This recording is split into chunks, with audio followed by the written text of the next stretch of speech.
main musik, terus juga share. Keren ya, capek tau.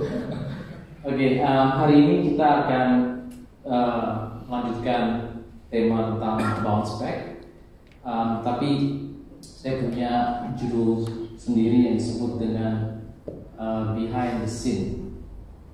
Karena kita tahu bahwa dalam suatu event atau ibadah seperti ini, kayak minggu lalu kita ada anniversary, selalu ada orang-orang yang terlibat yang di belakang layar gitu.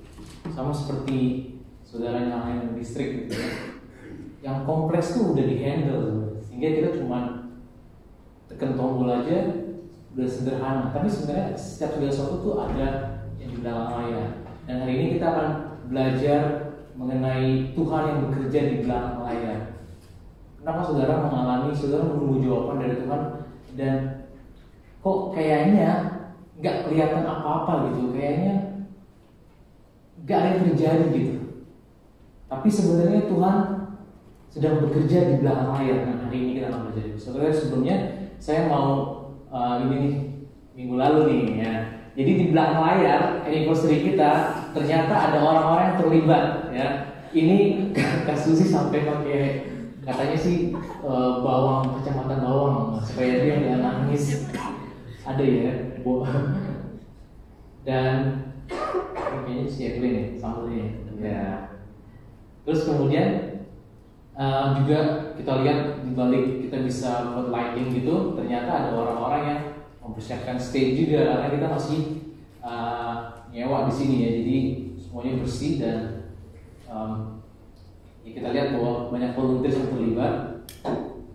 Ini juga nih, pada tutupin jendela semuanya dan prepare. Yang kita tahu bahwa minggu lalu kita lihat di hall semuanya bisa rapi gitu ya, karena ada volunteer yang bekerja di belakang layar.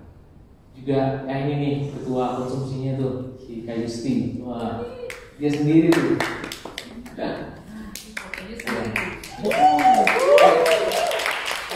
Belum saya sebut bukan, tapi nggak apa-apa. Kemudian, ini enggak, kenapa saya taruh?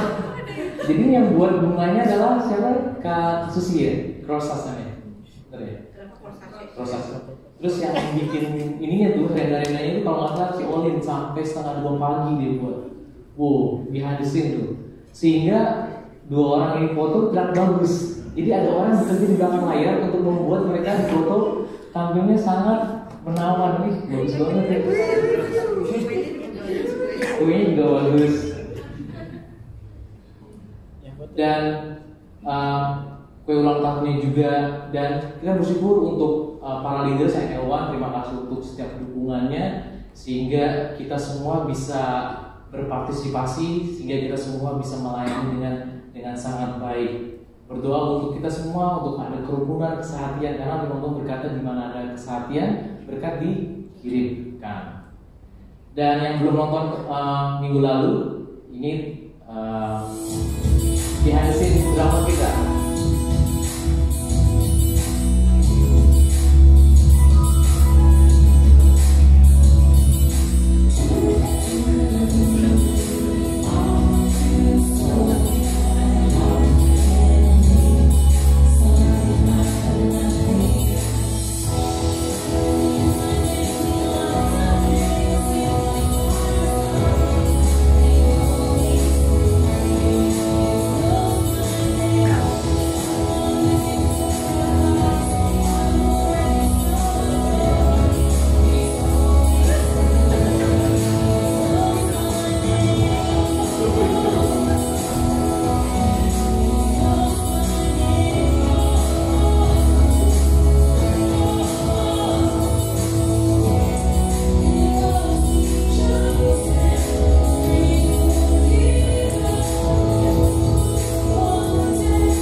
tepuk tangan buat kalian semua. Terima kasih ya buat para volunteers. Saya bersyukur banget bahwa setiap daripada kita diberikan hati untuk memberikan yang terbaik, yang excellent itu nggak harus mewah, selalu mewah atau mahal, tapi yang terbaik yang kita punya. Dan saya bersyukur untuk semuanya yang mungkin yang mukanya juga nggak tampil di screen ya, seperti Jacqueline nggak muncul di mana-mana, tapi paling sibuknya mondar mandir dan sebagainya. Dan kita mau mengucapkan terima kasih, dan saya mau berdoa buat kalian semua yang para volunteers, biarlah Tuhan memberkati, Tuhan memberikan kekuatan, Tuhan membuat kalian berhasil dan membuat apa yang kalian sentuh dengan perbuatan kalian berhasil, dan kalian menjadi contoh, menjadi teladan, sehingga menjadi problem solver dimanapun kalian ditempatkan. Dan berdoa supaya terus menjadi terang, menjadi garam, walaupun nggak kelihatan seperti garam, tapi rasanya selalu tidak pernah bisa dilupakan oleh orang, bahkan tidak kehadiran garam bisa dirasakan. Dan berdoa supaya setiap influence semakin luas, dan yang membutuhkan pekerjaan, berdoa biarlah pekerjaan didapatkan dengan segera. Dan kalian percaya, dan saya juga percaya bahwa kalian adalah excellent guys, excellent people, dan kalian akan bersinar dan menjadi berkat dimanapun kalian berada. Dalam nama Tuhan Yesus, amin. Oke, hari ini kita akan belajar dari kitab Esther. Esther itu kitab yang menarik sebenarnya, karena di kitab Esther itu satu-satunya kitab yang tidak pernah disebutkan nama Tuhan. Jadi saudara nggak bisa mencari nama Tuhan di situ. Bahkan kalau nggak salah Martin Luther pengen dicabut aja dia kitab Esther. Tapi sebenarnya ada rahasia dari kitab Esther. Kita akan belajar di mana Tuhan bekerja di belakang layar. Dia nggak kelihatan, walaupun namanya nggak disebutkan, tapi dia bekerja di belakang layar. Nama Esther itu dalam bahasa Ibrani ya, root wordnya itu kalau misalnya huruf pertamanya alifnya dihilangkan, itu artinya secret. Jadi dari namanya saja Mordekai ngasih dia nama Esther, itu ada maksud bahwa ada hidden, artinya hidden place. Dia mau menggambarkan katanya bahwa Tuhan bekerja di belakang layar. Nah, saya mencoba untuk gimana ya cara bisa menjelaskan ini dengan baik. Itu susah banget kalau misalnya hanya buat satu pasal, dua pasal. Dan hari ini kita akan menggunakan imajinasi kita untuk mengikuti ceritanya supaya kita mengerti, bisa mendapatkan sesuatu. Jadi kurang lebih berapa banyak pasal yang akan kita baca, tapi it's about the story. Ya. Sebagai background, Esther ini salah satu dari orang Yahudi yang dibuang. Waktu itu dibuang di Babylon, ya. Kemudian Babylon itu jatuh ke Persia. Jadi waktu Babylon ada di zamannya Daniel mendapatkan penglihatan bahwa nanti akan ada kerajaan yang lain, yaitu Persia. Nah, Persia inilah di mana Esther hidup. Dan saat itu Raja Ahasuerus yang menguasai 127 daerah dari India sampai Ethiopia. Jadi luas banget teritorinya. Dan Raja Ahasuerus itu punya ratu, namanya Ratu Wasti. Nah, Ratu Wasti ini di Esther pertama, di kitab pertamanya ini dibilang gini, raja ini mengadakan perjamuan yang besar, pesta yang besar banget. Sampai pestanya itu 6 bulan, hanya untuk memamerkan kekayaannya, kerajaannya, dan banyaknya yang dia miliki. Sampai nggak cukup sehari 2 hari, tapi 6 bulan. Dan setelah pestanya bubar, ini ada lagi pesta, namanya pesta pembubaran, kayak kita ya, panitia gitu lah ya, sampai berhari-hari. Nah, di pestanya ini juga diundanglah semuanya pejabat-pejabatnya untuk berkumpul. Dan saat itu Raja Ahasuerus pengen menunjukkan kecantikan istrinya, ratunya. Dan si ratunya juga punya acara sendiri. Di istananya sendiri punya acara untuk kaum wanita ceritanya. Dia punya acara sendiri. Kemudian diminta sama raja untuk tampil supaya dia ditunjukkan keelokannya di depan semua orang. Nah, si ratunya itu menolak. Dia menolak, saya nggak tahu alasannya kenapa menolak. Tapi karena dia menolak, akhirnya rajanya kesel. Dia marahnya luar biasa banget, sampai mengeluarkan titah supaya setiap istri dan semenjak itu harus submit kepada suami katanya. Hanya gara-gara peristiwa itu, sehingga ratunya ini dicopot. Dia nggak jadi Ratu Wasti ini dicopot jadi posisi ratu.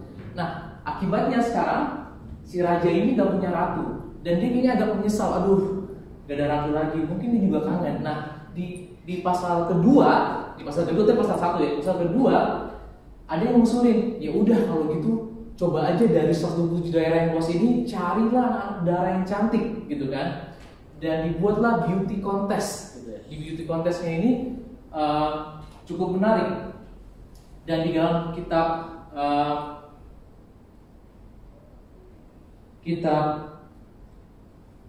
Esther yang pasal kedua dikasih tahu latar belakangnya Esther. Mordekai itu pengasuh Hadasa. Hadasa itu nama Ibraninya Esther, yakni Esther, anak saudara ayahnya, sebab anak itu tidak beribu bapak lagi. Jadi Mordekai itu sepupu, cuma sepupu yang udah lebih tua umurnya. Jadi karena lebih tua dia dianggap anak aja deh. Gadis itu elok perawakannya dan cantik parasnya. Ketika ibu bapaknya mati, ia diangkat sebagai anak oleh Mordekai. Nah, kemudian ada beauty contest nih. Karena raja pengen mencari ratu penggantinya Ratu Wasti. Dan di Esther 2 ayat 8, setelah titah dan undang-undang raja tersiar dan banyak gadis dikumpulkan dalam benteng Susan di bawah pengawasan Hegai, maka Esther pun dibawa masuk ke dalam istana raja di bawah pengawasan Hegai, penjaga para perempuan. Maka gadis itu sangat baik pada pemandangannya dan menimbulkan kasih sayangnya, sehingga Hegai segera memberikan wangi-wangian dan pelabur kepadanya. Dan juga 7 orang dayang-dayang terpilih dari istana raja kemudian memindahkan dia dengan dayang-dayangnya ke bagian yang terbaik di dalam balai perempuan. Esther tidak memberitahukan kebangsaan dan asal-usulnya karena dilarang oleh Mordekai, oleh sepupunya itu. Tiap-tiap hari berjalanlah Mordekai di depan pelataran balai perempuan itu untuk mengetahui bagaimana keadaan Esther dan apa yang akan berlaku atasnya. Jadi Esther dan Mordekai juga sayang banget sama Esther. Sampai dia tiap hari loh dia pengen tahu apa yang terjadi dengan Esther, dan Esther juga respect sama Mordekai. Dibilang jangan kasih tahu usul kamu, dia juga dengerin. Oke. Dan next kita lihat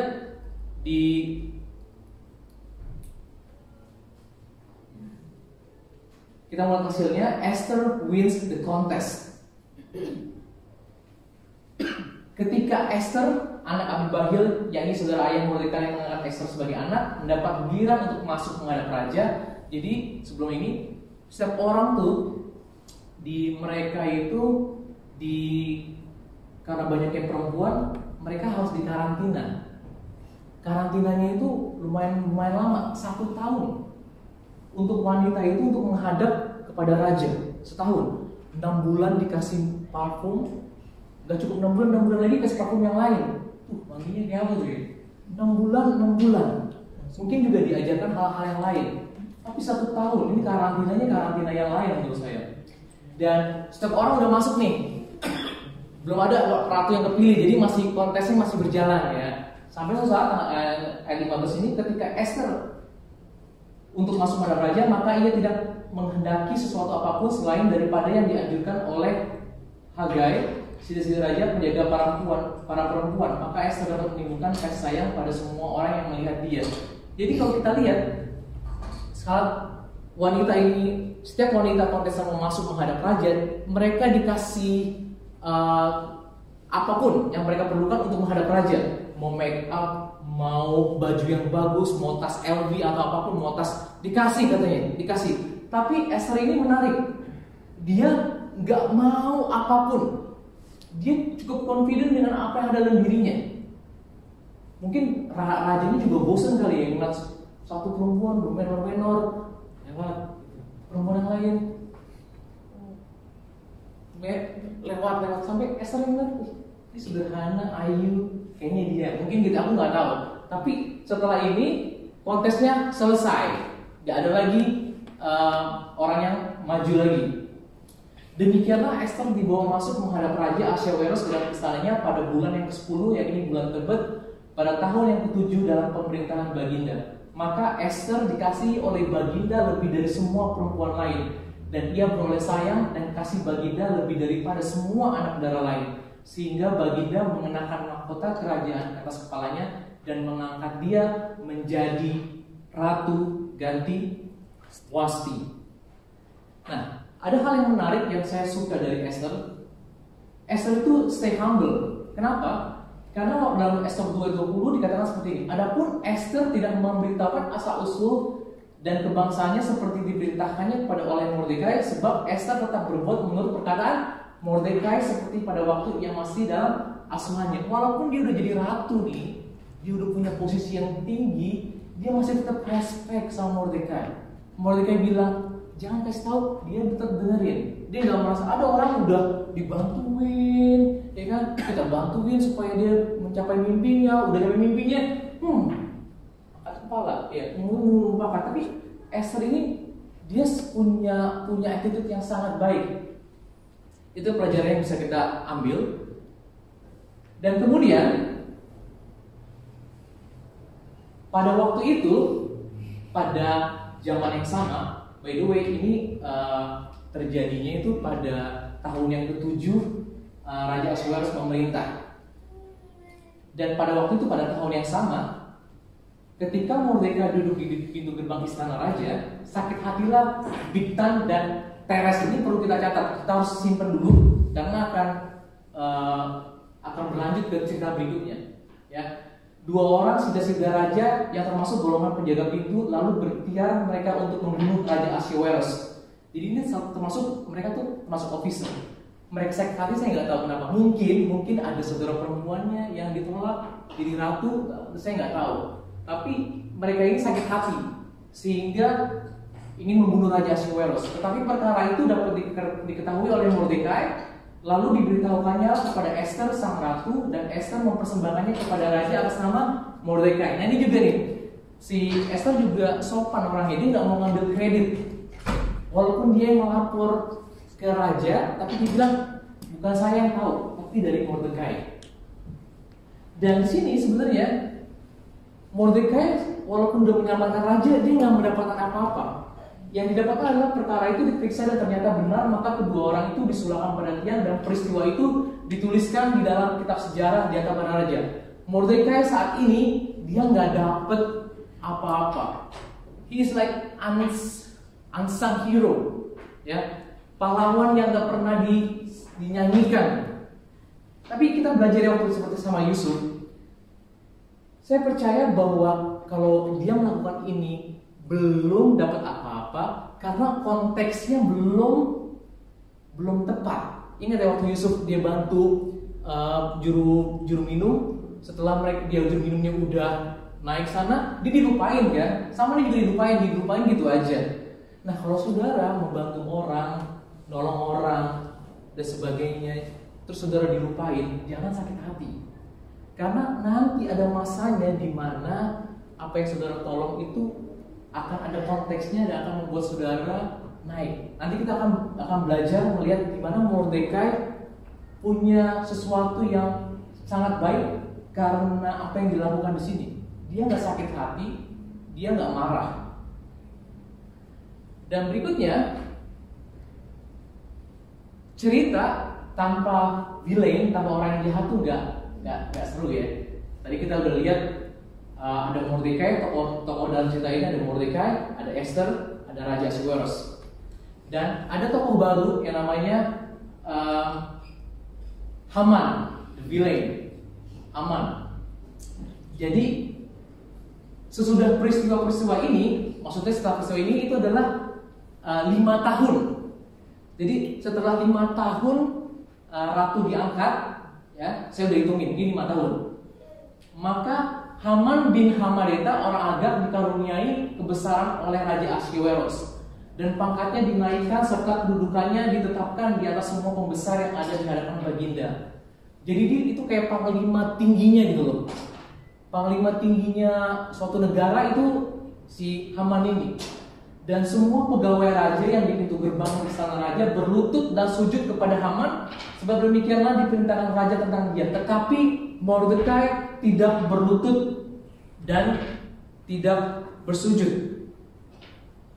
Maka para pegawai raja yang di pintu gerbang istana raja berkata kepada Mordekai, mengapa engkau melanggar perintah raja? Setelah mereka menegur dia berhari-hari dengan tidak didengarkannya juga, maka hal itu diberitahukanlah kepada Haman untuk melihat apakah sikap Mordekai itu dapat tetap, sebab ia telah menceritakan kepada mereka bahwa ia orang Yahudi. Kemudian, saya mau kasih, saya cari tahu ya. Dia nggak mau sujud itu ada 3 kemungkinan, tapi saya ngomongin 2 aja deh. Entah yang pertama karena si Haman itu orang Yahudi dan hukumnya bilang kamu janganlah sujud menyembah kepada apapun selain Allah, ya. Mungkin dia nggak mau sujud karena itu, karena Daniel juga seperti itu kan. Atau yang kedua,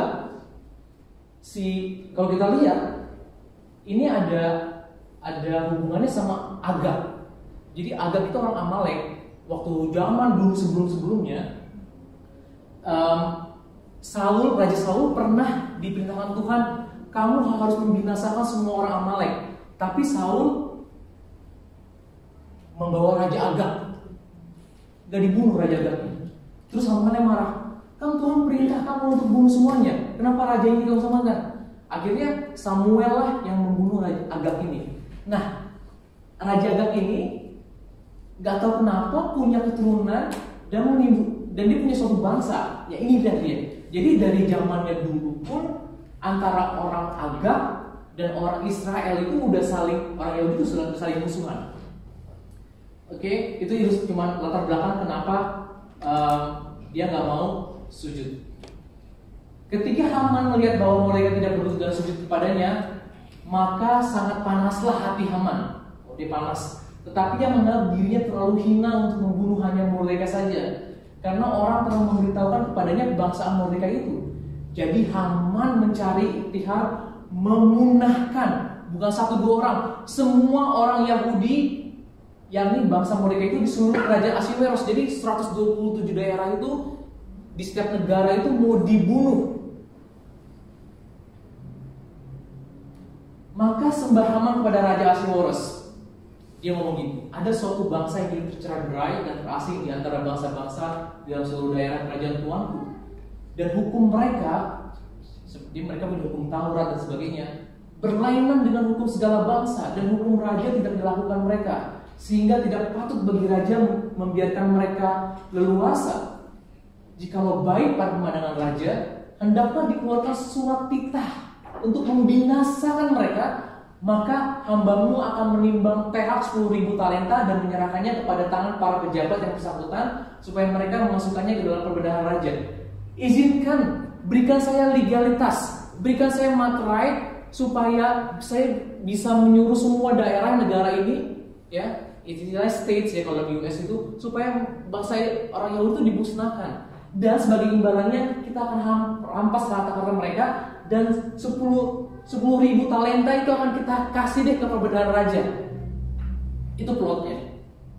Maka raja mencabut cincin materainya dari jarinya, lalu diserahkannya kepada Haman bin Hamedata, orang Agag, seluruh orang Yahudi itu. Jadi antara orang Agag sama Yahudi itu udah musuh buyutan. Kemudian kita raja kepada Haman, perak itu terserahlah kepadamu, juga bangsa itu untuk kau perlakukan seperti yang kau pandang baik. Kemudian seru nggak? Sampai saat ini masih seru nggak? 12. Maka dalam bulan yang pertama pada hari yang ke-13 dipanggillah para panitera raja. Lalu sesuai dengan segala yang diperintahkan Haman, ditulislah surat kepada wakil-wakil raja, kepada setiap bupati yang menguasai daerah, dan kepada setiap pembesar bangsa, yakni kepada tiap-tiap daerah menurut tulisannya, walaupun mereka punya bahasa yang berbeda, dan kepada tiap bangsa menurut bahasanya. Surat itu ditulis atas nama Raja Ahasweros dan dimaterai dengan cincin materai raja. Surat-surat itu dikirimkan dengan perantaraan pesuruh-pesuruh cepat. Jadi ada kilat dulu, ada ekspres. Saya juga baru tahu ternyata ada pesuruh cepat. Ke segala daerah kerajaan supaya dipunahkan, dibunuh, dan dibinasakan semua orang Yahudi daripada yang muda sampai kepada yang tua, bahkan anak-anak dan perempuan-perempuan pada suatu hari juga pada tanggal 13 bulan yang ke-12, yakni bulan Adar, dan supaya dirampas harta milik mereka. Salinan itu, surat itu harus diundangkan dalam tiap-tiap daerah lalu diumumkan kepada segala bangsa supaya mereka bersiap-siap untuk hari itu. Jadi gini, ini lumayan waktunya kalau saudara ikutin, itu tanggal pembunuhannya harinya itu tanggal 13 bulan 12 untuk orang Yahudi, bukan 12 Desember, tapi 13 bulan Adar. Jadi Adar itu bulan ke-12 nya orang Israel. Kira-kira Dikri ini ditulis sampai hari hanya itu ada 1 tahun lebih. Jadi mereka tuh udah punya persiapan supaya bisa menyerang dengan baik bangsa Israelnya, gitu ya, supaya mereka bisa dipunahkan dengan serentak karena maunya hari yang sama dipunahkan. Maka dengan tergesa-gesa berangkatlah pesuruh-pesuruh cepat itu atas raja, dan undang-undang itu dikeluarkan di dalam benteng Susan. Sementara itu raja serta Haman duduk minum-minum, tapi kota Susan menjadi gempar. Saudara bayangin nggak? Saudara itu kayak situasi gini.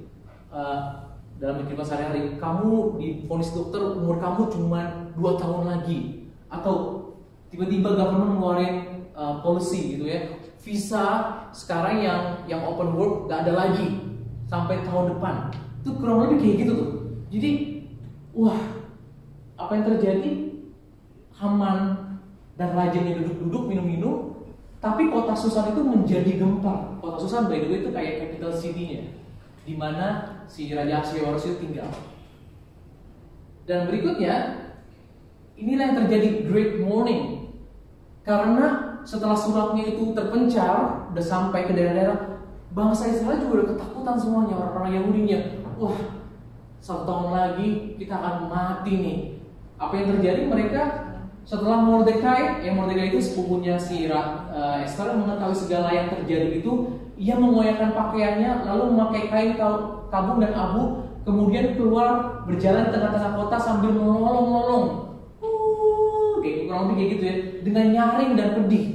Dengan demikianlah datang ia sampai ke depan pintu gerbang istana raja, dan seorang pun tidak boleh masuk pintu gerbang istana raja dengan berpakaian kain kabung. Mungkin orang-orang Yahudi juga, sialan nih gara-gara lu udah tahu itu panglima lu suruh, wah, hormat aja nggak mau, semuanya jadi kena tuh. Gara-gara ya ada bigger picture. Tapi saya, kalau kita jadi orang Yahudi pasti nyalain dia dong. Ini kurang kerjaan apa ya gitu. Next ya. Di tiap-tiap daerah kemana titah dan undang-undang raja telah sampai, ada perkampungan yang besar di antara orang Yahudi, disertai puasa dan ratap tangis oleh banyak orang, dibentangkan kain kabung dengan abu sebagai lapik tidurnya. Jadi saudara bisa bayangin kalau kita tuh mau kalau saya bukan berusaha mengingatkan peristiwa Mei, tapi kurang lebih saudara bisa bayangin nggak? Itu udah direncanain, ini bukan tiba-tiba, tapi udah direncanain. Hari itu nanti tanggal 13 bulan 12 kita semua nggak boleh melawan, karena udah kita raja, nggak boleh melawan. Kamu udah digunakan. Nah, disinilah Esther diingatkan akan purpose-nya, akan tujuannya kenapa dia diangkat menjadi ratu. Juga jadi waktu itu kan biasanya si Mordekai itu suka masuk di depan pintu gerbang. Tapi karena si Mordekai-nya itu pakaian abu, pihak itu nggak boleh masuk, nggak boleh. Nah, si Esther itu ngeliat, hari ini pas kemarin si Mordekai nggak ada ya, kenapa? Ada apa dengan dia ya? Dia pengen cari tahu karena si ratu nggak dengar apa-apa. Dan kemudian akhirnya ratu itu mengirim personal assistant-nya, cari tahu dong, tanyain Mordekai apa yang terjadi. Nah, juga salinan surat kemudian namanya Hata itu ngomong sama si Mordekai. Terus si Mordekai ceritain lah kepada Hata, begini, kita udah dikeluarin surat dan sebagainya, kita akan dibunuh dan sebagainya. Dan kemudian ayat 8 juga salinan surat undang-undang, kopiannya yang dikeluarkan di Susan untuk menggunakan mereka itu diserahkannya kepada Hata supaya diperlihatkan dan diberitahukan kepada Esther. Lagi pula Hata disuruh menyampaikan kepada Esther supaya pergi menghadap raja untuk memohon karyanya, untuk membela bangsanya di hadapan Baginda. Wait a minute, sebelumnya kan si Mordekai bilang sama Esther, jangan pernah kasih tahu keturunan kamu, asal usul kamu. Dan saat ini ngomong supaya kamu kasih tahu asal usulmu dan untuk supaya bangsa kita tidak dibunuh deh. Lalu apa yang terjadi? Ini pingpong ya, karena pakai perantara. Akan tetapi Esther menyuruh Hatam memberitahukan pada Mordekai. Setelah dikasih tahu, semua pegawai raja serta penduduk daerah-daerah kerajaan mengetahui bahwa bagi setiap laki-laki atau perempuan yang menghadap raja di pelataran dalam dengan tiada dipanggil, hanya berlaku satu undang-undang, yaitu hukuman mati. Hanya orang yang padanya raja mengulurkan tongkat emas yang akan tetap hidup. Dan aku selama 30 hari ini tidak dipanggil menghadap raja. Jadi ada aturannya, kalau misalnya orang gak diundang, gak ada invitation, gak ada appointment sama raja, itu gak boleh masuk. Sekali masuk, mati. Kecuali kalau raja ngelurin tongkatnya yang emasnya menghadap dan orang itu sentuh, itu gak dibunuh mati. Next ya. Kemudian ketika disampaikan orang perkataan Esther itu pada Mordekai, maka Mordekai menyuruh menyampaikan jawab ini pada Esther. Si Mordekai ngomong gini kepada Esther, jangan kira karena engkau di dalam istana raja, hanya engkau yang akan terluput di antara semua orang Yahudi. Sebab sekalipun engkau pada saat ini berdiam diri saja, bagi orang Yahudi akan timbul juga pertolongan dan pelepasan dari pihak lain. Wah, he has a great faith. Pun kalau nggak melalui kamu, pasti Tuhan akan mengirimkan orang lain. By the way, ini masa pembuangan. Tahu masa pembuangan itu adalah Tuhan benar-benar menyembunyikan dirinya karena kesalahan raja-raja yang dahulu. Akhirnya ada pembuangan. Ini benar-benar Tuhan itu nggak ada yang ngomong kayak nabi dan sebagainya. Benar-benar sunyi senyap. Ya. Tapi si Mordekai ini pasti yakin bahwa Tuhan, walaupun dari sudut kata Tuhan, pasti pihak lain akan menolong.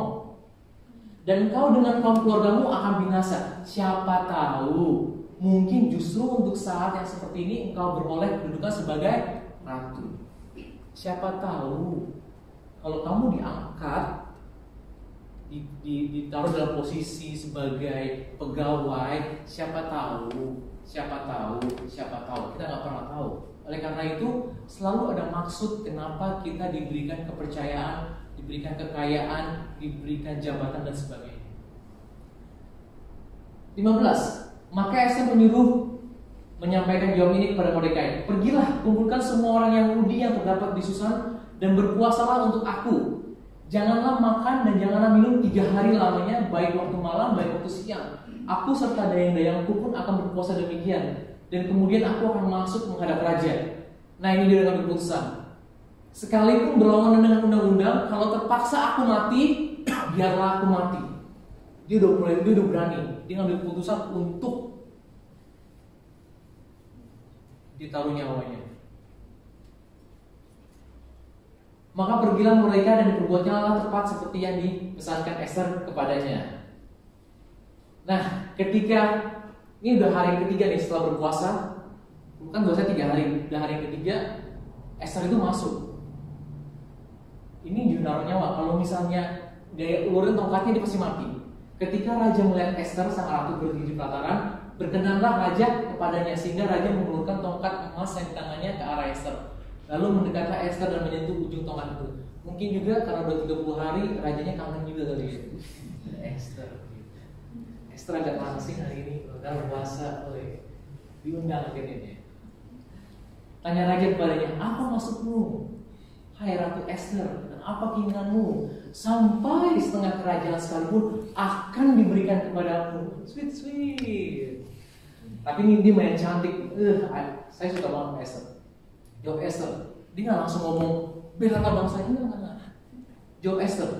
Jikalau baik pada pemandangan raja, datanglah kiranya raja dengan Haman pada hari ini ke perjamuan yang diadakan oleh hamba bagi raja. Dia maunya raja dan Haman diundang. Maka titah raja, suruhlah Haman datang dengan segera, katanya, supaya kami memenuhi permintaan Esther. Karena hari ini harus hari ini. Lalu raja datang dengan Haman ke perjamuan yang diadakan oleh Esther. Sementara minum anggur, tau kan minum anggur? Saya pernah minum anggur. Saya kalau lagi naik pesawat ya, misalnya berapa jam, ya dari Auckland ke Singapura, saya selalu minum anggur supaya saya langsung tidur. Enak banget langsung tidur aja. Saya nggak mau minum anggur, tapi sekali minum anggur itu saya langsung tidurnya nyenyak gitu. Nah, setelah minum anggur, bertanya raja kepada Esther, apakah permintaanmu niscaya akan dikabulkan? Dan apakah keinginanmu sampai setengah kerajaan sekalipun akan dipenuhi? Kamu mau Louis Vuitton? Iya. Kamu mau apa lagi? Bahkan kamu mau buka pabriknya? Boleh juga. Silakan. Maka jawab Esther, permintaan dan keinginan hamba ialah, dia nggak minta untuk diselamatkan dulu bangsa Israel. Jikalau hamba mendapat kasih raja, dan jikalau baik pemandangan raja mengabulkan permintaan serta memenuhi keinginan hamba, datanglah pula kiranya raja dengan Haman ke perjamuan yang akan hamba adakan bagi raja dan Haman besok. Maka besok akan hamba lakukan yang dikehendaki raja. Jadi hari ini udah diundang, udah seneng-seneng. Dia cuma minta satu, besok saya nggak ada lagi perjamuan, datang lagi ya. Gitu. Nah saya juga nggak tahu apa yang terjadi dalam Esther, sehingga kok apa dia sedang membaca situasi atau gimana, saya juga nggak tahu. Tapi dia memutuskan untuk besok akan mengadukan perjamuan lagi. Pada saat yang sama undang Haman juga. Oke. Pada hari itu keluarlah Haman. Wah, dia apa namanya itu GR banget ya, dengan hati riang. Because I'm happy gitu, kurang lebih gitu lah. Dia seneng banget. Tetapi ketika Haman lagi udah seneng-seneng ngelihat Mordekai yang ada di pintu gerbang sana tidak bangkit dan tidak bergerak menghormati dia, maka sangat panas hati. Tadinya lagi senang, tiba-tiba langsung jadi panas hati Haman kepada Mordekai. Tetapi Haman menahan hatinya. Lalu pulanglah ia ke rumahnya dan menyuruh datang sahabat-sahabatnya dan Zeres istrinya. Ayat 11. Maka Haman menceritakan kepada mereka itu besarnya kekayaannya, banyaknya anaknya laki-laki, dan segala kebesaran diberikan raja kepadanya, serta kenaikan pangkatnya di atas para pembesar dan pegawai raja. Lagi kata Haman, tambahan pula, gak pernah orang diundang sama oleh Esther sang ratu untuk datang bersama dengan raja ke perjamuan yang diadakan, kecuali aku. Gak ada yang pernah. Dan besok pun aku diundang lagi loh. Ya, kurang lebih gitu. Dia senang banget.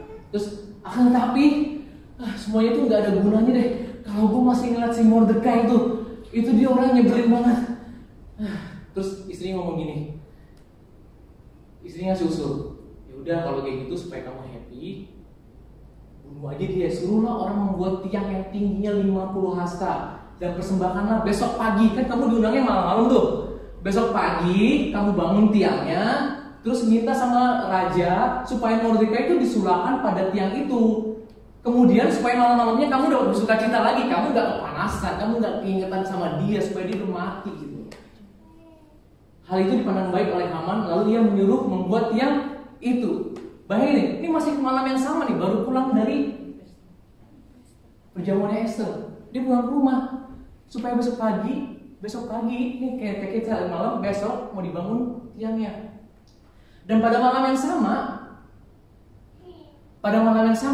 ini belum besok pagi. Malam yang sama mungkin agak pagi ya. Raja itu nggak bisa tidur. Ya. Kalau nggak bisa tidur kan kita zaman sekarang nonton Netflix gitu ya, atau googling atau apa. Bener nggak? Kamu gimana kamu nggak bisa tidur? Nonton nggak? Nah, ini nggak bisa tidur. Kalau saya nggak bisa tidur, saya ngapain tuh? Saya bakal nonton National Geographic, entah dolphin yang saya tonton atau apa. Saya nonton tuh, lama-lama saya ngantuk. Nah, mungkin kalau dulu nggak ada TV, maka bercerita baginda membawa bacain gue story dong, story. Nah, tapi story itu bukan gara komik, cuma sejarah doang. Nah, lalu baginda membacakan kitab pencatatan sejarah lalu dibacakan di hadapan raja. Nah, padahal dia kan baru minum anggur, bener nggak? Harusnya kan gampang tidur kan? Tapi kenapa dia nggak bisa tidur? Ada Tuhan yang bekerja di belakang layar membuat dia nggak bisa tidur. Dan dia minta dibacain buku cerita dari sejarah. Lalu dari situ didapati suatu catatan tentang Mordekai yang pernah memberitahukan bahwa Bigtan dan Teres, dua orang sitri raja termasuk golongan penjaga pintu, telah berikhtiar membunuh raja Ahasuerus yang dia nggak pernah dikasih rewards. Maka bertanyalah raja, kehormatan dan kebesaran apakah yang dianugerahkan kepada Mordekai oleh sebab perkara itu? Jawab para biduan raja yang bertugas pada baginda, kepadanya tidak dianugerahkan suatu apapun. Maka bertanyalah raja, siapakah itu yang ada di pelataran? Kan malam-malam tuh ya. Karena mungkin udah pagi kayak udah mau ke pagi subuh. Pada waktu itu Haman baru datang, si Haman nih, dia baru mau ngasih tahu supaya si Mordekai digantung gitu. Pada waktu itu Haman baru datang di pelataran di sang raja untuk memberitahukan kepada Baginda bahwa ia hendak menyulakan Mordekai pada tiang yang sudah didirikannya untuk dia. Bayangin ini minute by minute loh. Sesuatu yang di belakang layar yang nggak bisa dipikirkan oleh manusia. Lalu apa lagi yang terjadi? Lalu jawab para bintang raja pada Baginda, itulah Haman, ia berdiri di pelataran. Maka kata raja, suruh dia masuk. Saya nggak bisa tidur, dia nggak bisa tidur. Ayo kita ngobrol. Setelah Haman masuk, bertanyalah raja kepadanya, hei Haman, saya nggak bisa tidur nih. Saya baru dengar cerita. Oke, tapi saya punya pertanyaan. Apakah yang harus dilakukan kepada orang yang raja berkenan menghormatinya? Kata Haman dalam hatinya, pasti gue nih, gue pasti. Kepada siapa lagi raja berkenan mengandung ruangan kehormatan lebih daripada aku? Dalam hatinya ngomong gitu.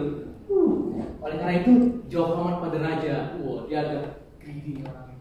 Mengenai orang yang raja berkenan menghormatinya, hendaklah diambil pakaian kerajaan yang biasa dipakai oleh raja sendiri. Kalau sekarang tuh jasnya presiden, sekarang US Presiden Biden pakai aja itu. Dan kemudian lagi kuda yang biasa dikendarai oleh raja sendiri, dia naik Air Force One, kasih di Air Force One. Udah turun di daratan, kasih The Beast, tau kan The Beast mobilnya presiden itu. Dan lagi kuda yang biasa dikendarai oleh raja sendiri, dan yang diberi mahkota kerajaan di kepalanya. Gila banget ya. Dan hendaklah diserahkan pakaian dan kuda itu ke tangan seorang dari antara pembesar raja. Jadi biarlah ada orang yang ngasih ke dia, salah satu pembesar, ya. Lalu hendaklah pakaian itu dikenakan pada orang yang raja berkenan menghormatinya. Kemudian hendaklah ia diarak-arak dengan mengendarai kuda itu melalui lapangan kota, sedang orang berseru-seru di depannya. Beginilah dilakukan pada orang yang raja berkenan menghormatinya. Maka kita raja kepada Haman, segera ambillah pakaian dan kuda itu seperti yang kau katakan itu, dan lakukanlah demikian kepada Mordekai, orang Yahudi yang duduk di pintu gerbang istana. Sepatah kata pun jangan kau lalaikan. Daripada segala yang kau katakan itu. Padahal harusnya berapa jam kemudian ini mau dibunuh, mau digantung. Lalu Haman mengambil pakaian dan kuda itu dan dikenakannya pakaian itu kepada Mordekai dikasih. Kemudian diaraknya Mordekai melalui lapangan kota, dan dia sendiri, si Haman menyuruhkan, beginilah dilakukan kepada orang yang raja berkenan menghormatinya. Setelah diarak, kemudian kembalilah Mordekai ke pintu gerbang istana raja. Dia kembali ke menjadi orang yang biasa lagi. Nabi Haman bergesa-gesa pulang ke rumahnya dengan sedih hatinya dan berselubung kepalanya. Saya capek. Story. Tapi menarik ya, saudara ngikutin ya. Oke. Ayat 7. Nah ini udah hari yang kedua. Tadi kan malam tuh, udah selesai diarak. Malamnya datanglah raja dengan Haman untuk dijamu oleh Ester sang ratu. Pada hari yang kedua itu, sementara minum anggur, bertanya pula raja kepada Ester, apakah permintaanmu, hai Ratu Ester? Niscaya akan dikabulkan. Dan apakah keinginanmu sampai setengah kerajaan sekalipun akan dipenuhi? Maka jawab Ester sang ratu, ya raja, jikalau hamba mendapatkan kasih raja, dan jikalau baik pada pemandangan raja, karuniakanlah kiranya kepada hamba nyawa hamba atas permintaan hamba, dan bangsa hamba atas keinginan hamba. Karena raja belum tahu bahwa dia adalah bangsa Yahudi. Karena kami, katanya, hamba serta bangsa hamba telah terjual untuk dipunahkan, dibunuh dan dibinasakan. Jikalau seandainya kami hanya dijual sebagai budak laki-laki dan perempuan, niscayalah saya nggak akan ngomong kayak gini. Kalau dijual udah biasa. Tetapi malapetaka ini tidak taranya di antara bencana yang menimpa raja. Maka bertanyalah raja Cyrus pada Ester sang ratu, siapa orang itu dan di manakah dia yang hatinya mengandung niat akan berbuat demikian? Lalu jawab Ester, penganiaya ini dia, Haman, orang jahat ini. Maka Haman pun sangat ketakutan di hadapan raja dan ratu. Kemudian saya langsung loncat ke ayat 10. Kemudian Haman disulahkan pada tiang yang didirikan untuk Mordekai. Tiang yang didirikan sendiri untuk Mordekai dipakai untuk diri sendiri. Maka surutlah panas hati raja. Dan Mordekai yang tadi yang gak dapat reward apapun, ingat ya, waktu itu dia gak dapat reward. Sampai di Ester 10, kalau kita baca, Mordekai itu menjadi orang kedua di bawah Raja Ahasuerus, dan ia dihormati oleh orang Yahudi dan disukai banyak orang. Nah ini sebagai timeline aja. Jadi 483 before Christ itu mereka yang mengadakan perjamuan di kitab Esther pasal 1, dan 479 before Christ itu si Ratu Esther diangkat, dan 474, 473 itulah terjadinya. Oleh karena itu pada tanggal kan tadi 13 itu rencananya mereka mau dipunahkan ya. Nah kalau kita baca sebelumnya si Ratu ngomong gini, tapi titah ini kan udah dikeluarin, bisa nggak dicabut supaya bangsa Israel tuh nggak diserang? Raja ngomong sorry nggak bisa, apa yang udah keluar dari materai kan nggak bisa dicabut lagi. Tapi dikeluarkanlah titah baru, bangsa Yahudi boleh membela dirinya, boleh melawan. Nah itu udah senang banget buat mereka. Akhirnya setelah hari hanya tanggal 13 itu, lalu mereka mau mengadakan perlawanan, bangsa Yahudi udah siap. Mereka mengalahkan orang-orang itu semua, dan mereka membunuh banyak orang semuanya. Dan tanggal 14, tanggal 15 itu ada hari sukacita. Itulah disebabnya sampai hari ini bangsa Israel merayakan namanya The Purim Holiday. Itu mereka hari sukacita, bahwa mereka mengingat bahwa Haman yang tadinya Pur itu kata Lot, dan Pur itu undian, artinya Purim nama harinya. Jadi sampai hari ini dirayakan untuk bangsa Israel itu tanggal 14 dan tanggal 15 bulan Adar atau bulan ke-12 untuk saling bagi, ngasih gift ke orang-orang yang miskin dan sebagainya. Saudara bisa berbulan seperti itu. Dan saya udah habis. Yang mau saya sampaikan adalah Tuhan bekerja di belakang layar. Bahkan waktu lagi kita mau anniversary kemarin, 2 minggu setelah retreat, tempat gym itu sebenarnya pakai orang, udah ada yang book, kita nggak bisa minta tanggal 6. Tapi last minute gitu ya, tiba-tiba dia nggak jawab orang-orangnya itu supaya pihak gereja ini mau swap. Akhirnya itu di cancel. Dan biasanya hari Minggu itu jam 1:30 itu dipakai gereja ini. Nah kita lagi pusing gimana nih prepare-nya, susah banget nih. Last minute Sabtunya satu malam mereka cancel supaya nggak ada ibadah Samuel Church dari ibadah. Kita bisa masuk dari lighting, dari semua orang-orangnya yang tadinya kita pikir nggak bisa, tapi Tuhan bekerja di belakang layar. Dan saya percaya apa yang menjadi masalah kita hari ini, mungkin kita nggak melihat bahwa Tuhan sedang bekerja. Mata jasmani kita mungkin nggak ada apa-apa yang terjadi. Saudara yang sedang menunggu pekerjaan, saudara yang sedang menantikan jawaban daripada Tuhan. Bangsa Yahudi itu ketakutan loh, bayangin loh. Dalam minggu pertama udah sedikit minta ampun karena pasti tahun depan gue udah hilang nih, gue pasti akan dibunuh sama. Tapi lihatlah, ternyata Tuhan bekerja di belakang layar. Walaupun nama Tuhan nggak pernah disebutkan di dalam kitab Esther, tapi Tuhan bekerja di belakang layar untuk saudara dan saya. Sebenarnya saya ada satu kesaksian, tapi karena waktu udah habis, saya mau berdoa supaya Tuhan menjawab saudara, menjawab pergumulan saudara, dan walaupun kita nggak bisa melihat dengan mata fisik kita nggak melihat something's happening, but trust God, He is working behind the scene. Mari kita berdoa. Bapak yang baik, kami bersyukur untuk hari ini kalau kami bisa belajar dari kitab Esther. Kami tahu Tuhan, bahkan dalam hitungan menit Engkau bekerja untuk menolong bangsa Yahudi, Engkau menolong Mordekai. Terima kasih Tuhan, kami percaya bahwa Tuhan yang sama yang menolong kami juga hari ini. Mungkin dokter berkata bahwa gak ada harapan. Mungkin company bilang ekonomi memburuk, akan ada restructuring, kamu akan di redundant bulan depan, beberapa bulan kemudian. Banyak hal yang seolah-olah bekerja against us. Tapi kalau kita berjalan bersama Tuhan, segala sesuatu bekerja untuk mendatangkan kebaikan buat kita yang mengasihi. He's working behind the scene. Dia akan mempertemukan dengan orang-orang yang tepat, komunitas yang tepat, yang sanggup menolong, mendoakan, encourage supaya kita bisa tenang. Karena ada banyak hal yang di luar kontrol kita, yang cuma bisa diorkestrasi di belakang layar oleh pencipta kita. He knows exactly which ways. Dia yang tahu persis. Oleh karena itu, izinkan Tuhan menunjukkan dirinya. He wants to reveal himself to you.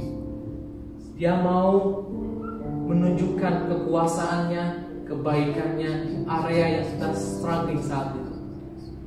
Kami berdoa, Tuhan, biarlah selepas kami pulang dari tempat ini, kami bisa mengerti bahwa ada pribadi di belakang layar yang lebih besar daripada kami, yaitu Engkau Yesus, yang menolong kami, yang memberikan kami kekuatan, memberikan kami damai sejahtera, dan juga memberikan kami jalan untuk keluar dari permasalahan kami. Ada dalam hadirat kami dikuatkan.